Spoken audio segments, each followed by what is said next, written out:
मीरा सोच में है और कहती है मेरे बींद कौन होंगे, फिर मेरा ब्याह किससे होगा, कौन होंगे मेरे बींद।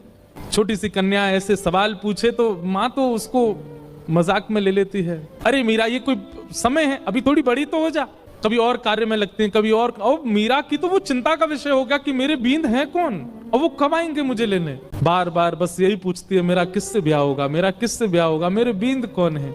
एक दिन हार के माँ ने मीरा को गोद में लिया, पूरे दिन चिल्लाती रहती है, ये तेरे बैठे कमरे में मुरली हाथ में लिए, त्रिभंग लली, ये जो स्वरूप है, ये गिरधर, यही है तेरे बींद। स्वरूप देखा ठाकुर जी का और माँ ने कह दिया यही है तेरे बींद, तो मीरा के चित्त में ऐसा विश्वास प्रगाढ़ हो गया कि यही है मेरे बींद और कोई नहीं।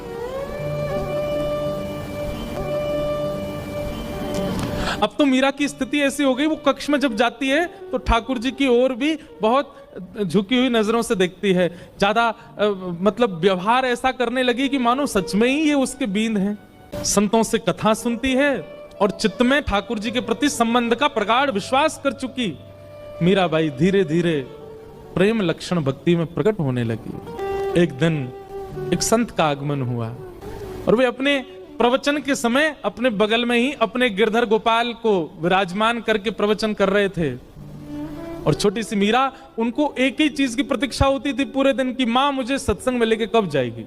और जैसे ही मीराबाई पहुंची, छोटी सी मीरा कथा सुनते सुनते दृष्टि पड़ी बगल में बैठे हुए गिरधर स्वरूप पर, वो गिरधर गोपाल पर। अपलक नेत्रों से केवल ना प्रवचन सुन रही है ना महाराज जी को देख रही है, वो तो उनके ठाकुर जी को अपलक नेत्रों से देख रही है और बीच बीच में मानो जैसे नेत्रबंद हो जाते हैं और उसको कुछ ब्रजमंडल जैसा दिखने लगता है। उसको कभी कभी वर्षा दिखती है, कभी कभी गिरिराज जी धारण करके ठाकुर जी खड़े हैं और एक गोपी चरण से लिपट करके रो रही है, ऐसा दृश्य उसके चित्त में आने लगा, मानो अपने पूर्व जन्म की स्मृतियां चित्त में प्रकट होने लगी। ठाकुर जी ने माधवी से कहा था एक संत के माध्यम से मैं तेरे पास आऊंगा और मेरी खूब सेवा करना। माधवी को थोड़ी थोड़ी स्मृति आ गई मीरा को, और जैसी स्मृति पूर्ण हुई, कथा विश्राम हुई, नेत्र लाल हैं, अश्रु गिर रहे हैं नेत्रों से, और अपनी मां को पकड़ के कहती है, मां ये कौन है।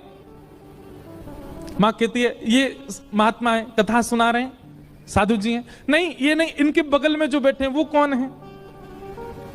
ये तो इनके ठाकुर जी हैं। हाँ तो मेरे बींद ना, आपने कहा था ना मेरे बींद वही है ना। ये हंस गई मां, अरे मीरा हाँ वही हैं, तो मेरे बींद आ तो गए मां, अब मेरा ब्याह करा दो।